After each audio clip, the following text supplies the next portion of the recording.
Thank you very much. I'd like to thank the organizers of this important event and for inviting me. I'm honored to join this distinguished panel with so many leading figures, both from the United States and India. I do want to say we must always remember the great courage shown by those working on the ground in South Asia to advance the cause of human rights and religious freedom despite great personal risk. So we must remember and celebrate their brave efforts. I'm Harrison Akins. I'm the policy analyst for South Asia at the U.S. Commission on International Religious Freedom, or USCIRF.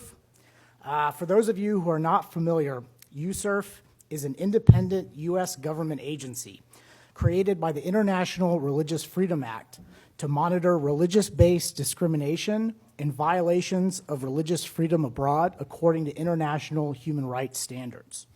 In our annual report, we also make foreign policy recommendations to the President, State Department, and Congress. USCIRF is led by a 9-member bipartisan commission whose members are appointed by the President and congressional leadership. We have gathered here today to bring the spotlight on a key issue that has sparked great outrage, not only by governments and international organizations, but from citizens of all faiths across India who have been bravely practicing their democratic right of peaceful protest, the Citizenship Amendment Act. In our annual report, various special reports, and public statements, USCIRF has long expressed its concern that this law is part of an effort by the BJP government to create a religious test for Indian citizenship in line with their vision of a Hindu state. And in conjunction with a potential nationwide NRC and NPR, could become a weapon to target millions of Indian Muslims, potentially leading to their disenfranchisement. This represents a significant downward turn in religious freedom that no government, including the United States government, can ignore. Other members of this panel can speak to the specifics of this law and how it is being implemented on the ground much better than I can. I instead wish to place the new citizenship law and the NRC and NPR in the broader context of religious freedom trends in India. And to understand fully the implications of this law, we must see it in connection with the BJP's broader political agenda in line with their Hindu nationalist ideology known as Hindutva. This is a reality that BJP politicians' own rhetoric and explanations for government actions force us to confront. Quite distinct from Hinduism, one of the world's great faiths, Hindutva is a 20th century political ideology born under the indignity and oppression of British colonial rule in the subcontinent. Facing questions of how to define an Indian political identity, Savarkar first introduced Hindutva in a 1923 pamphlet written while in prison. He developed a vision of a Hindu nation premised on the idea of Hinduism, a definition of that religion that is inclusive of Sikhism, Jainism, and Buddhism, denying them their own identity as an independent religion, as a religious, ethnic, political, and cultural identity with special claim to the land of Hinduism's birth. He understands Hindu identity to be more than a religious identity, but an ethnic one, with bonds of blood able to transcend matters of caste and sect. Islam and Christianity, on the other hand, are perceived as foreign religions. In this ideological framework, it is imperative for religious minorities to assimilate into Hindu culture in direct opposition to the secularism enshrined in the Indian Constitution.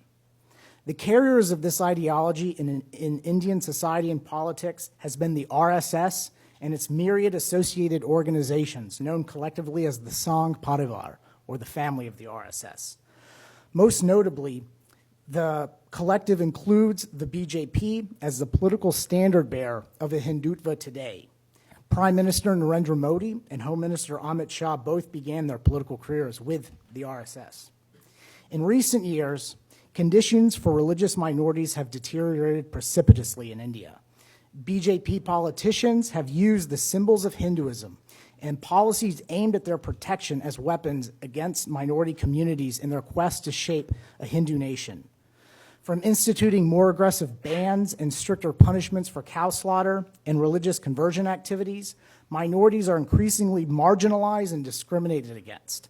Combined with the BJP's inflammatory rhetoric, these coordinated actions strengthen the perception that minorities are outsiders with no legitimate place in Indian history or society, and by their mere presence, a potential threat from within to the project of making India a Hindu nation.